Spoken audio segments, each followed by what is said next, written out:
Shalom, Bapak Ibu pemuda-pemudi yang dikasihi Tuhan Yesus Kristus.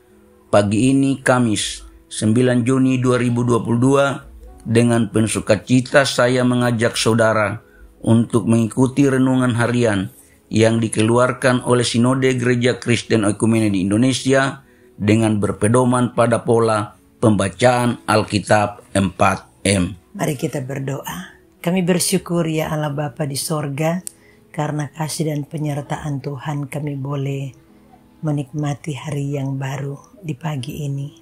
Kini kami akan membaca dan merenungkan firman-Mu. Tuhan memberkati kami, beri kami hikmat dan pengertian. Biarlah kami boleh mengerti apa yang dikehendaki Tuhan untuk kami lakukan dalam perjalanan hidup kami selanjutnya. Untuk itu, semuanya kami serahkan hanya ke dalam kuasa-Mu, hanya di dalam nama Tuhan Yesus Kristus, firman yang hidup kami berdoa. Amin. Bapak Ibu pemuda-pemudi yang dikasihi Tuhan, untuk merenungkan firman Tuhan pagi ini, saya Pendeta Junis Melato bersama istri, Pendeta Revolin Lule secara bergantian, mengajak saudara untuk menerima, merenungkan, melakukan, dan membagikan firman Tuhan dalam Kisah Para Rasul pasal 2 ayat 16 sampai 17 dengan tema mencurahkan Roh Kudus. Kisah Para Rasul pasal 2 ayat 16 dan 17. Tetapi itulah yang difirmankan Allah dengan perantaraan Nabi Yoel.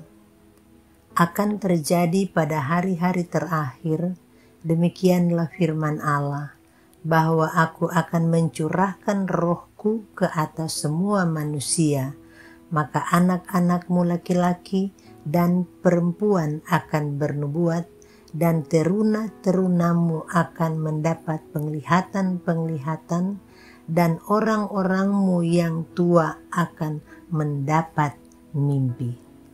Dari pembacaan firman Tuhan ini, kita merenungkan dengan cara menjawab pertanyaan berikut ini.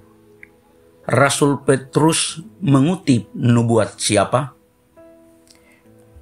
Kisah Para Rasul pasal 2 ayat 16 dengan jelas menyatakan bahwa nubuat yang dikutip Rasul Petrus ketika ia berkhotbah pada peristiwa hari Pentakosta adalah nubuat Nabi Yoel.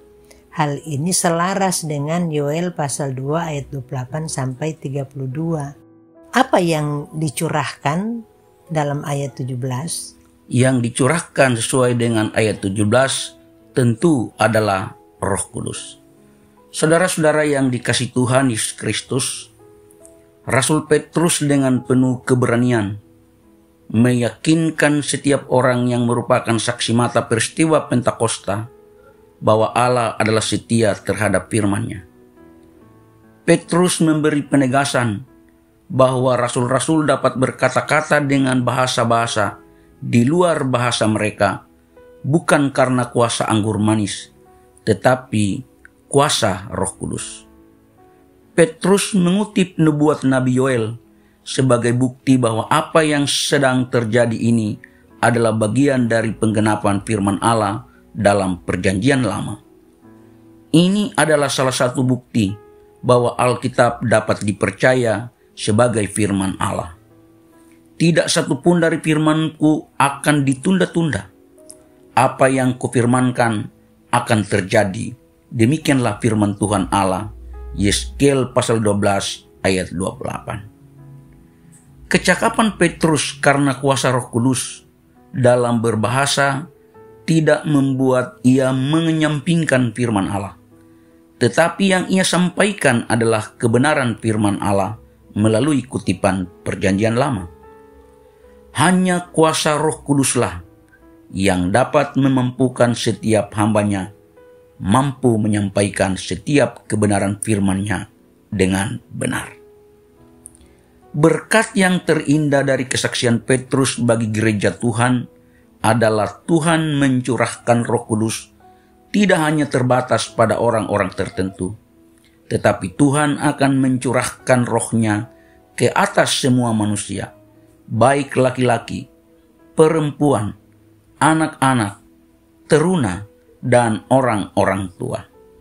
Seperti halnya Roh Kudus memampukan para rasul bersaksi tentang karya keselamatan Allah di dalam Yesus Kristus dengan penuh keberanian, maka kuasa yang sama dapat terjadi bagi semua orang. Dengan kata lain, Roh Kudus berkarya dalam diri setiap orang yang percaya kepada Tuhan Yesus Kristus. Seorang Kristen dapat bersaksi tentang Tuhan Yesus Kristus sesungguhnya karena Roh Kudus yang mendiami hatinya sesuai dengan janji Allah dalam firman-Nya. Dari renungan pagi ini, mari kita terus berkomitmen untuk fokus pada tugas panggilan gereja dalam hal memberitakan Injil Kristus. Seperti dalam Kisah Rasul 1 ayat 8. Tetapi kamu akan menerima kuasa kalau Roh Kudus turun ke atas kamu, dan kamu akan menjadi saksiku di Yerusalem dan di seluruh Yudea dan Samaria dan sampai ke ujung bumi. Amin. Nah, mari kita membagikan kebenaran firman Tuhan hari ini, baik secara langsung maupun lewat media sosial kepada anggota keluarga, rekan sekerja, komsel, jemaat, agar kita semua dapat terus melakukan kebenaran dalam seluruh aktivitas kita. Mari kita berdoa. Kami kembali menaikkan pujian syukur kepadamu di pagi ini, karena kami boleh menikmati firman-Mu. Terima kasih untuk firman-Mu yang terus mengingatkan kami sebagai umat yang percaya kepadamu, agar kami terus menjalankan tugas panggilan kami, bersaksi tentang Yesus Kristus Tuhan. Terima kasih Bapa, kami menyerahkan seluruh aktivitas kami sepanjang hari ini ke dalam tangan Tuhan. Biarlah oleh pertolongan Tuhan, apa yang kami kerjakan hari ini berkenan kepadamu dan menjadi berkat kami semua. Terpujilah namamu.